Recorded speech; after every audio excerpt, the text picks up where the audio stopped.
Now, let's move on to Labor ministers being called spending addicts as they continue to force taxpayers to foot their bills in the cost of living crisis. The latest offender is Assistant Treasurer Stephen Jones, who billed taxpayers $43,000 for a hire car. At the same time, he also billed $11,000 for a personal vehicle. How many cars does he need? He's accused of double dipping on MP entitlements. It is interesting, isn't it? Some of these socialist types, once they get into power, all the largesse that's taxpayer funded, they don't miss any of it. That's right. I mean, I think he's just going to explain why he needed to do this. I mean, so far, I don't think he's explained it. Now, there are legitimate reasons for MPs to use different cars at different times, depending on where they're travelling. So if they have a legitimate business reason to be using these entitlements, then fair enough. But there does appear to be a pattern of behaviour. We saw Tony Burke, now we've seen Stephen Jones. It's not the amount of money that's the problem, it's the mentality that they have. If it were their own money, I guarantee you they wouldn't be spending it in this way. And the MPs that are typically the worst at this are the first to criticise their opponents, like Bronwyn Bishop, who clearly did the wrong thing, at least ethically speaking. So they criticise her and they criticise others, but it's a different set of rules when it comes to their own behaviour. And it's just another example of this hypocrisy that we see out of the political class. Now, this is fantastic news. We talked about this on Outsiders. There hasn't been a great deal of coverage on this topic in Australia, but Irish voters have overwhelmingly voted down two proposed changes to their constitution. The changes were concerned with references to family and proposed altering things like the state recognises the family as the natural, primary and fundamental unit group of society. To the state recognises the family, whether founded on marriage or on other durable relationships, as the natural, primary and fundamental unit group of society. You can see what they're trying to do there. It also proposed to delete references to the woman and her life in the home and mothers and their duties in the home. But both changes were rejected in what some Conservatives, such as No campaigner Maria Steen, call a rejection of wokeism in Ireland. Clearly a rejection by the Irish people of the political elites, NGOs like the National Women's Council, who are funded by public monies and who really pushed the government to run this referendum. It's also a rejection of a campaign of misinformation by the government, who would not engage with the reasonable concerns of the no side. And it's also a rejection of a government that seems more concerned with social media plaudits than actually getting on with the business of governing the country.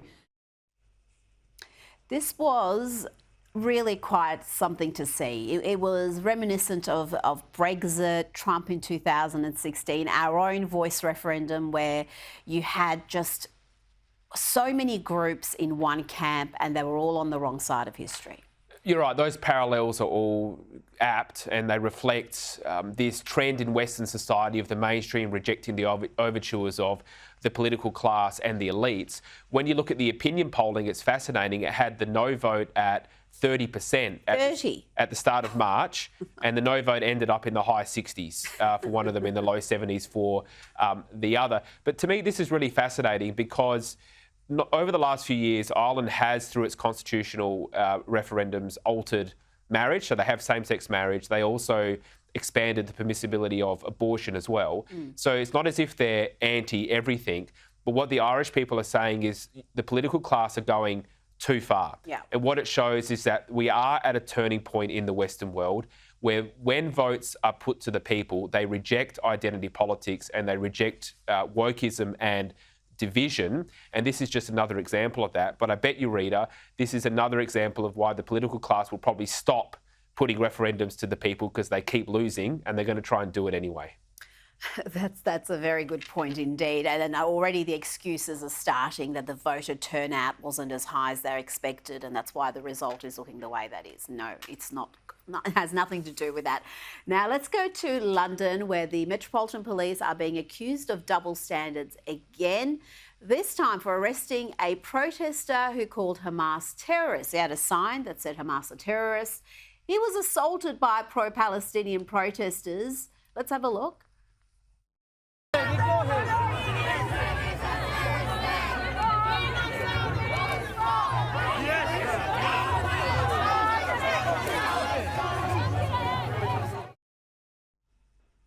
So we see the man there assaulted, manhandled, but what did the police do? They rush him away and then arrest him.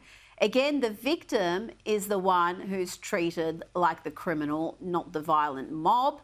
A Metropolitan Police spokesman said it was not accurate that the man was arrested for having an anti-Hamas placard, instead insisting he was arrested for assault, but he was later, I love this word, de-arrested after officers reviewed the footage of the altercation and realised he didn't assault anybody. They assaulted him. It's outrageous, Daniel. It's not a one-off. It's certainly happened right here in Melbourne. It's happened in Sydney, repeatedly in London and other places where there's this two-tier policing and the police consistently siding with the violent mob. Yeah, I mean, I feel sorry for the cop on the beat because I think they're often responding to failed leadership, failed political leadership, failed policing leadership. I bet you they're too scared to do the right thing because they know there's going to be ramifications. Everything's filmed these days on social media. Everything's contorted. It's easier for them just to do the politically correct thing, as wrong as that is. And I think we saw that in Victoria with COVID, where a lot of the police who were going out there disrupting protesters, shutting down playgrounds, I don't think a lot of them believed it, but they were responding to failed leadership. And that's not a reason to go along with it. No. But I've got to say that they're probably trying to do the right thing. And this comes to the point where we need to have proper leadership. You said it rightly, a two-tiered system. It's political policing. The job of the police is to keep the community safe. That's the end of the story. If they're not doing that, then trust and confidence in police will go down. You'll start to see vigilantism. We don't want to go down that road, but you can understand why some people feel that they need to do that.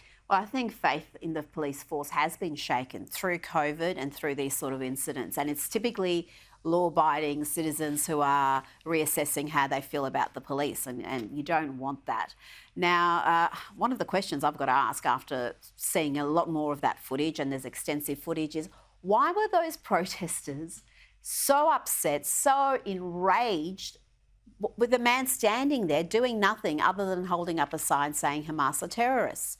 I mean, are they pro-Palestinian protesters? Are they pro-Hamas protesters? Because I would have thought he could stand there peacefully and you go about protesting what you want to protest, unless you actually are upset by Hamas being called terrorists. Now, finally, the ABC grilled Energy Minister Chris Bowen on his government's nuclear energy ban on insiders. Have a look. Well, the market hasn't sorted out in any other country in the world. Every country in the world with nuclear has required massive transfers of taxpayer wealth to the nuclear constructors. Now, if we were to go down that road in Australia, we'd really be sending the signal that we're prepared to do that we are prepared to use taxpayers' money to subsidise the development of the nuclear industry, and we're not. Just in fairness, though, Minister, you do. I mean, the government's building Snowy 2.0. You have the scheme, the capacity investment scheme that subsidises renewables. We don't know how much that's costing. Well, very different approaches. Very different approaches, really. The amount of government subsidies and investment in renewables is enormous. Taxpayers have been subsidising that sector for some time now. How can this double standard exist when any sort of subsidy of nuclear is frowned upon? Well, Chris Bowen's struggling there, and good on David Spears for asking a couple of tough questions of him. Look, Chris Bowen is sort of making this up as he goes when he says that the market won't favour renewables. Well, we don't know because there's a ban there at the moment. He's, I think, the first federal energy minister in a long time to oversee blackouts, which we had in Victoria. That was a direct result of the net zero policies, which are pushing off baseload power supply at the expense of reliability on the grid. Clearly, we need to have a debate about nuclear. We need to remove the ban on nuclear to see if it's viable in this country. We also need to fix the system now. We've got a problem in the system right now, which means we need more coal-fired power and more gas in the system that can provide that baseload power. But instead, the government is still committed to this renewables-only, renewables everywhere policy that is driving bills up and businesses offshore. Daniel Weil, thank you so much for your time this evening. Thank you.